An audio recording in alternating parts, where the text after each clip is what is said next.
In the spring of 1867, when the grass of the Dakota Territory was still short and pale from winter, Jacob Mueller stood alone on his land with a shovel in his hands and laughter in his ears. The laughter did not come from mockery behind his back. It came openly, carried by the prairie wind, from men who believed they already knew how survival worked out here. They laughed because Jacob was digging a hole that looked more fit for a graveyard church than a simple frontier cabin. And they laughed because they believed no man needed something that big just to live. Jacob was a German immigrant who had arrived with almost nothing: a single wagon, 2 tired oxen, a few tools wrapped in cloth, and a quiet confidence that came from a childhood spent in harsh mountain country. He had claimed 160 acres of open prairie in southeastern Dakota Territory, nearly 3 miles from the closest neighbor. The land was flat and wide, with no hills to hide behind and no trees to block the wind. To most settlers, it was a hard place. To Jacob, it was honest land, but it demanded respect. Instead of building walls right away like every other homesteader, Jacob began by digging, and he did not stop. The hole grew longer, wider, deeper, 32 feet long, 24 feet wide. 8 feet deep into the hard prairie soil. Men riding past slowed their horses. Some dismounted, some shook their heads. Word spread fast. The crazy German was digging to China. Samuel Peterson was the first to speak up. He was a Danish farmer who had already survived 2 winters and wore that fact like a badge of authority. He rode up with 3 other men and leaned on his saddle, watching Jacob swing his pick again and again. "You building a root cellar or a house?" Samuel called out. Jacob did not stop. His English was rough, but his purpose was clear. "Foundation first," he said. "Then walls, then roof." Samuel laughed. "That hole will take you a month. You should be breaking sod. Winter wheat won't plant itself. You have 14 weeks before frost."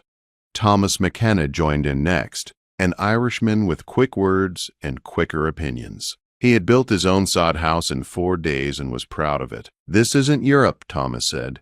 "Out here you dig into a hill, stack sod, and start farming. That's how people live." Jacob wiped sweat from his face and kept working. He had heard all of this before, just not on this land. The 4th man, William Harrison, said nothing at first. He was a former Union Army engineer. He studied the hole carefully, the straight corners, the slope cut into one side, the way Jacob measured and remeasured.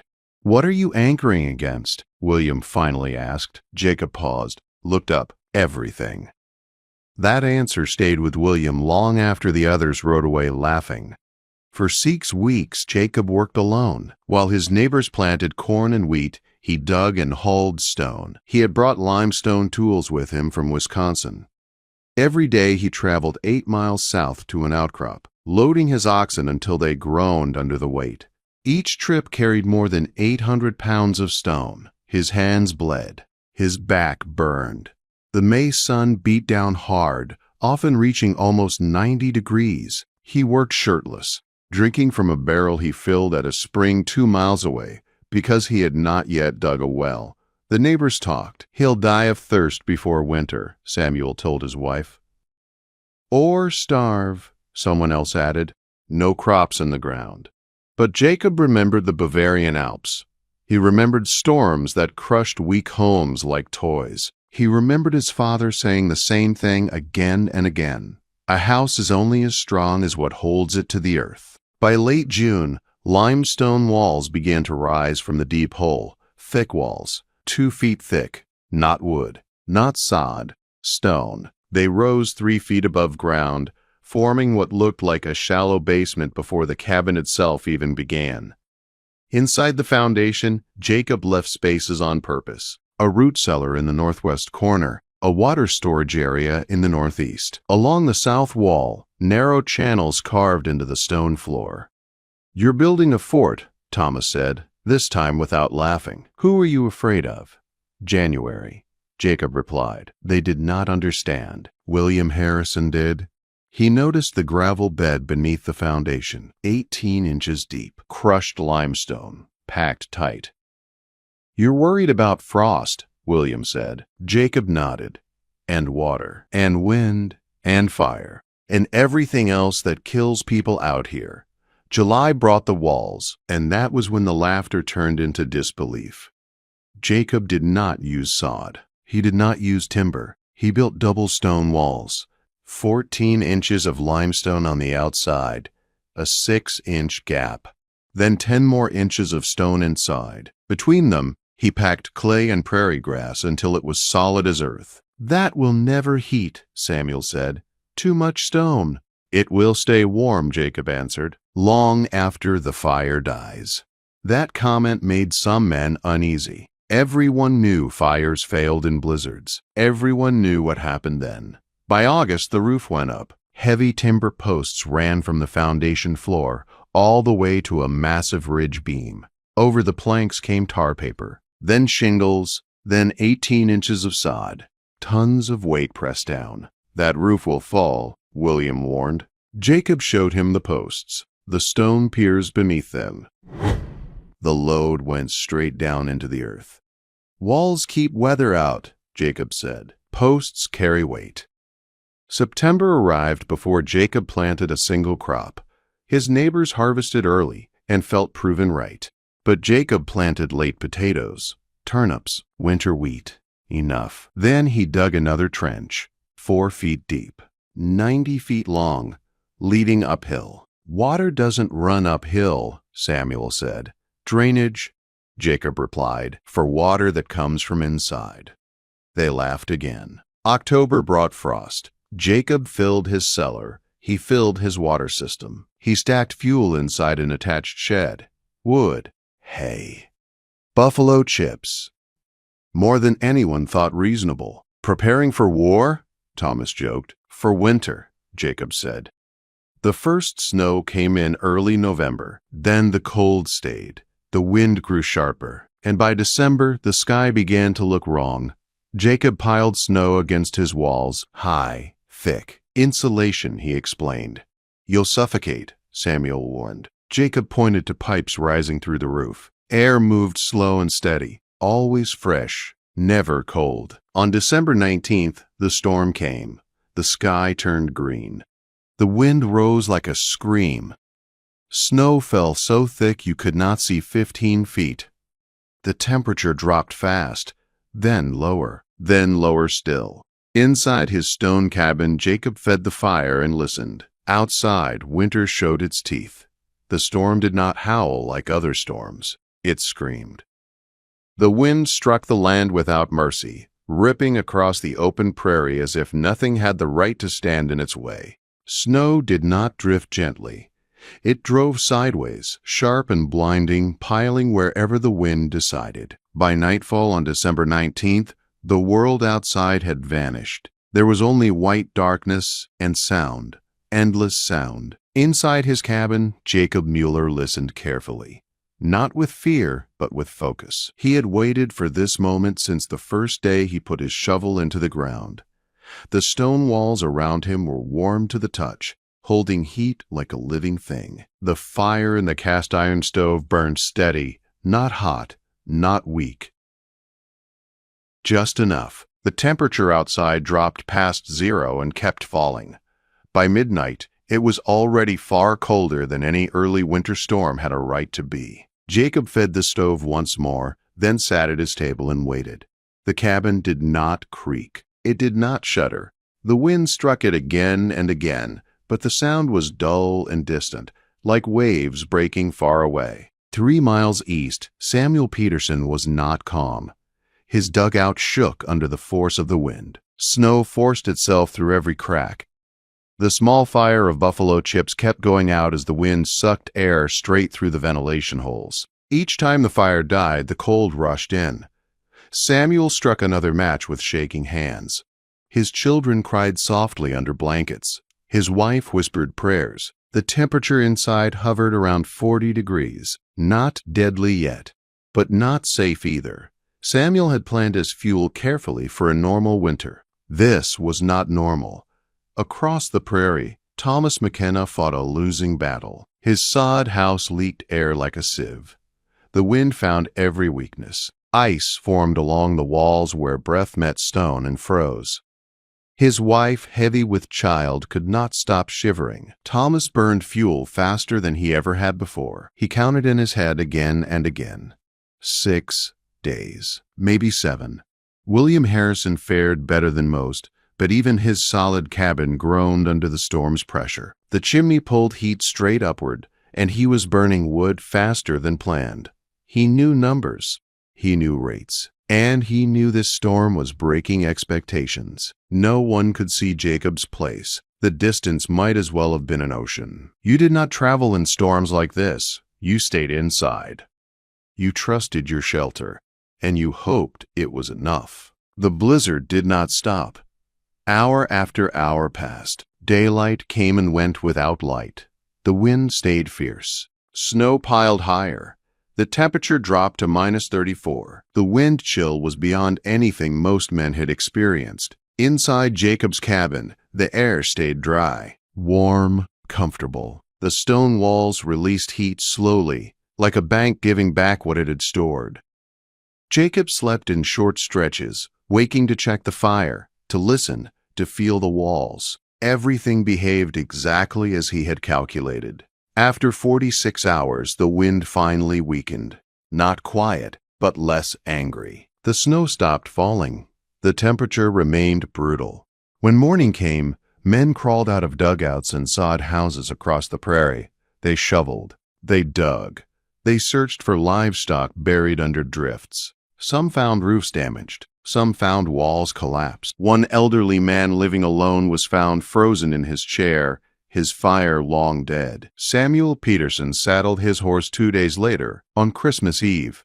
He did not ride out of pride or curiosity. He rode because he needed to know. He expected to find Jacob dead, or broken, or humbled. What he found instead made him stop in the snow. Jacob's cabin did not look like a building anymore. It looked like a hill. Snow surrounded it completely, smooth and high. Smoke rose from a single pipe, thin and steady. Smoke meant fire. Fire meant life. Samuel dismounted and knocked on the door. When Jacob opened it, warm air rolled out and wrapped around Samuel's frozen face like a blanket. It felt impossible. Inside, the cabin was calm. Lamps burned softly. A pot of stew simmered on the stove. The walls were dry and warm. No frost. No ice. The air was fresh without being cold. Samuel could only stare. "How?" he asked. Jacob explained simply. The stone. The mass. The heat stored over weeks. The fire did not need to fight the cold. The walls did that work now. That night, Samuel brought his family. The next day, Thomas McKenna arrived with his wife, pale and shaking. Jacob did not hesitate. He made room. He shared food. He added wood to the fire. Word spread quietly, carefully. By December 27th, 14 people crowded into Jacob's single room. Men, women, children. Bodies packed close, adding warmth. The stone walls absorbed it all, holding it steady. When the second storm came in early January, colder but shorter, the cabin held firm. Outside, the temperature dropped to -42. Inside, it stayed near 60. The fire burned low. The walls glowed with stored heat. People slept. Children laughed again. For the first time in weeks, no one cried from cold. Jacob had built for one man, but the foundation he dug had room for many. Outside, winter continued its test. Inside, the test had already been passed. The second storm passed, but winter did not loosen its grip. January settled over the Dakota prairie like a weight meant to crush anything unprepared. The temperature stayed far below zero for days at a time. The wind never fully rested. Snow hardened into walls and ridges that reshaped the land into something unrecognizable. Inside Jacob Mueller's cabin, life continued. 14 people shared the space, moving carefully, quietly, learning one another's habits. Children slept in rows near the warmest wall. The stove burned steady, never roaring, never dying. The stone absorbed the heat of bodies, cooking, breathing, and released it back evenly. No corners froze. No walls wept ice. The air stayed fresh, moving slow through the pipes Jacob had planned months earlier. Outside, survival was harder. Fuel ran low across the territory. Some families burned furniture. Some tore down sheds. Others tried to reach neighbors and never made it back. Frostbite took fingers, took toes, took lives. When the storms finally paused long enough for travel, men counted losses in quiet voices. 37 people would die that winter across Dakota, Nebraska, and Minnesota. Most froze when their fires failed or their homes could no longer fight the cold. Some died alone. Some died trying to help others. Winter did not care, but in one stone cabin everyone lived. Jacob rationed carefully, but never cruelly. The root cellar he had filled in October fed them all: potatoes, turnips, beans, smoked pork, bread baked slowly to save fuel. The cistern still held water, protected deep within the foundation where the ground never froze. "I built strong," Jacob said one night as the wind howled outside again, strong enough to share. When spring finally came, it came slow. Snow melted into thick mud. Drifts collapsed. The land reappeared piece by piece. Survivors stepped outside into a changed world. Roofs were gone. Dugouts had collapsed. Livestock lay frozen where storms had caught them. William Harrison visited Jacob once the roads opened. He walked the perimeter slowly, studied the foundation that had once drawn laughter. The drainage channels carried meltwater away cleanly. The walls showed no cracks, no shifting, no damage. "You engineered this," William said. Jacob shrugged. "I built what winter required." The story spread beyond the immediate neighbors. By summer, men rode from miles away to see the cabin. They measured the walls, asked about the foundation depth, studied the ventilation pipes. Some dismissed it as too expensive, too slow, too much work, but others listened closely, especially those who had nearly lost everything. Thomas McKenna built again. Not stone, but double walls with packed clay between. Samuel Peterson dug deeper and laid gravel beneath his next home. William Harrison wrote everything down and sent reports east. Jacob Mueller lived in that cabin for 33 years. He married, raised children, expanded the structure, always following the same rules: deep foundation, heavy walls, stable ground.